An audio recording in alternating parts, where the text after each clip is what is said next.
அனைவருக்கும் வணக்கம். இது மாந்திரிக கோட்டை. இன்னைக்கான பதிவு என்னன்னா, குலதெய்வ வழிபாடு. நம்ம குலதெய்வ வழிபாடு பண்ணணுமா அப்படின்னு சில பேர் நினைச்சிட்டு இருப்பீங்கல்ல.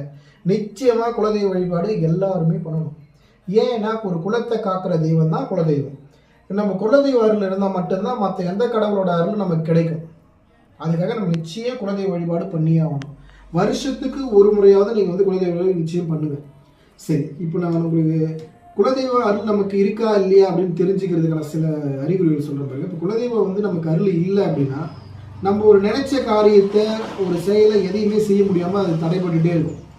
ஒரு தொழில் தொடங்குறோம், இல்லை ஒரு வியாபாரம் பண்ணுறோம் அப்படின்னாலும் அது நிச்சயமாக அது ஒரு நல்ல முறையில் போகாது.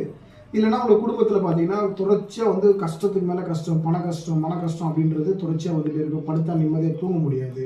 இந்த மாதிரி பிரச்சனை இருக்கும்.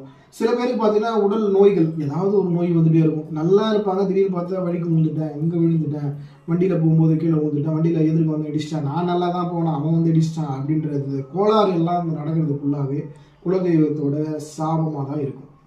அந்த குலதெய்வம் நமக்கு அதோட அருள் இல்லைனாலே இதுமாரி கஷ்டங்கள் நம்ம நிச்சயம் வரும்.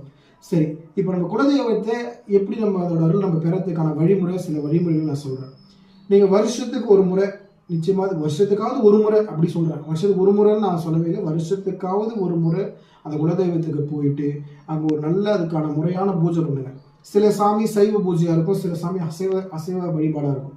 அது என்னவோ அதை பண்ணிட்டு எனக்கு உங்களோட அருள் எனக்கு வேணும் அப்படி சொல்லிட்டு அங்கேருந்து இப்போ ஒரு குறிப்பிட்ட தூரத்துக்கு நான் வரவங்க அப்படின்னா அங்கேருந்து ஒரு மாவு விளக்கு ஏற்றி அங்கேருந்து எடுத்துகிட்டு வந்துட்டு நீங்கள் வணங்கினா அதோட அருள் நிச்சயம் கிடைக்கும். சில பேர் எனக்கு குலதெய்வ தூரம், எங்களுக்கும் அது இருக்கிற இடத்துக்கு அதுக்கு ரொம்ப தூரமாக இருக்குது, என்னால் அவ்வளோ தூரம் எடுத்துகிட்டு வர முடியாது அப்படின்றவங்க அங்கே போயிட்டு ஒரு புடி மண், ஒரு எலுமிச்சை பழம், ₹1 காசு, இது மூணுத்தையும் வச்சு எனக்கு உன்னோட அருள் வேணும் அப்படின்னு சொல்லிட்டு அங்கேருந்து எடுத்துகிட்டு வந்தீங்கன்னா நிச்சயம் உங்களுக்கு அருள் கிடைக்கும். சரி, சில பேருக்கு குலதெய்வம்னா என்னன்னே தெரியாது. அதாவது முன்னோர்கள் வணங்கி வந்த தெய்வம் தான் குலதெய்வம். ஒருத்தர் குலத்தை காக்கும் தெய்வம் குலதெய்வம் சொல்கிறாங்க இல்லையா? அதுமாரி நம்ம குலத்துக்கு தெய்வம் தெரியல அப்படின்றவங்க என்ன பண்ணலாம் அப்படின்னு ஒரு சின்ன பரிகாரம் சொல்ல பாருங்க.